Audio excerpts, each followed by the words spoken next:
Mexico's president sells himself as lifelong champion of the rights of women, who he calls more honest than men.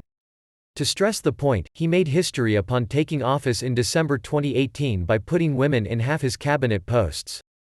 But Andrés Manuel López Obrador's prickly reaction to criticism of the government over brutal murders of women in recent weeks has riled feminists and undermined support for him among female voters, helping to fuel protests and calls for a massive walkout next week.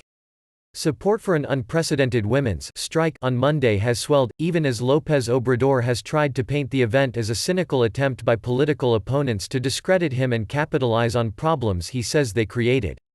Such comments strike many as tone-deaf and lacking empathy, exposing a weak spot for a government already battling to tackle gang violence, impunity and a stagnant economy.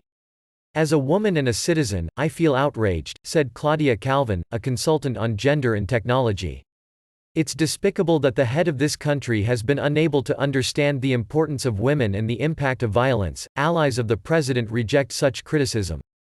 Irma Sandoval, head of the Public Administration Ministry, which monitors federal employees, described López Obrador as the most feminist president in modern history. Polls suggest women are increasingly skeptical. López Obrador remains popular. But support for him has never been lower ahead of the strike, in which women will withdraw from work, school and public spaces.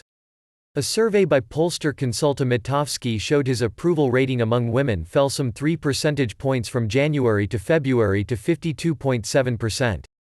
Among men, it dipped 0.6 points to 59.2%. The president's tendency to dismiss criticism and the women's protests has caused unease inside the government. Saying he would put the poor first, López Obrador took power pledging to tackle chronic inequality and violence. The row over women has been uncomfortable for him, because Mexico still has more basic problems to address than in advanced economies, where debates over gender equality are more prominent, said an official, speaking on condition of anonymity.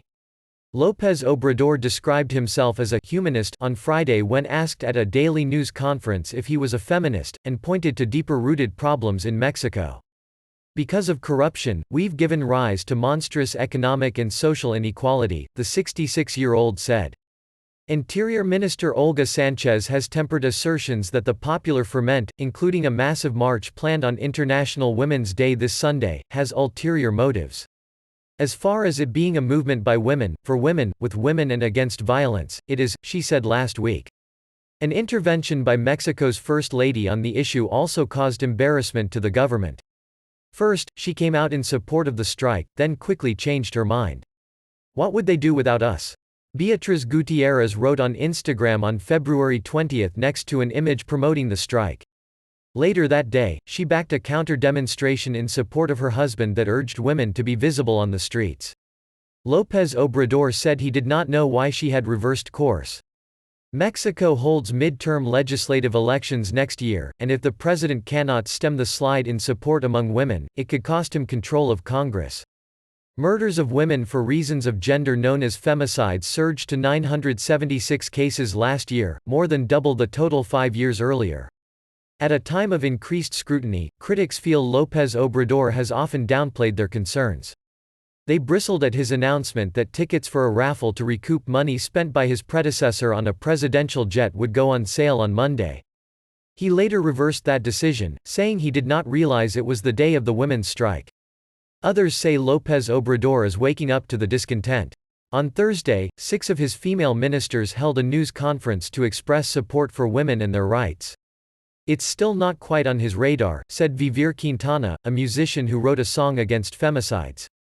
"But I think he can help us a lot, that he's a sensitive person.